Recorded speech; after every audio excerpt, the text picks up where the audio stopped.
Hi everyone, welcome back to my mini blog. So ఈరోజు మేము అందరం కలిసి రవీంద్ర భారతి వెళ్తున్నాం. గద్ద తాత ఫస్ట్ డెత్ యానివర్సరీకి. మదకకును గద్ద తాతకి చాలా మంచి బాండింగ్ ఉండేది, తాత మనవరాల్లాగానే. అక్కకి 6 years నుంచి తెలుసు గద్ద తాత, శాంతి యాత్ర టైం నుంచి. నాకు గద్ద తాతతో ఉన్న బెస్ట్ మెమొరీ అంటే, చిన్నప్పుడు నేను ఎలా అంటే పాటలు పాడేదాన్ని స్టేజ్ మీద. పాడుతుంటే గద్ద తాత వచ్చి పట్టుకోగానే పాట మొత్తం మర్చిపోయి తాతను చూసేదాన్ని. అది బెస్ట్ మెమొరీ అన్నమాట. అందరికీ నమస్కారం. వేదిక దగ్గరందరికీ నమస్కారం. గత అందరి గురించి ఒకటే మాట చెప్తా.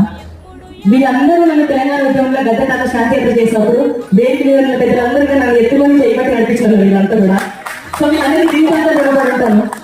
ఇంకోటి ఏంటంటే ఒకటే మాట, ఎంతమంది ఎన్ని ఇబ్బందులు పెట్టినా కళారంగంలో ఏం చేసినా కొట్లాడి నిలబడాలి బిడ్డ అని చెప్పి నాకు ముందు తోవ నడిపించి ఈ రోజు మధుప్రియ అనే అమ్మాయిని ప్రపంచానికి పరిచయం చేసిన ఏకైక వ్యక్తి గద్ద తాత. సో ఆయనకి కాలాన్ని చేసుకుంటూ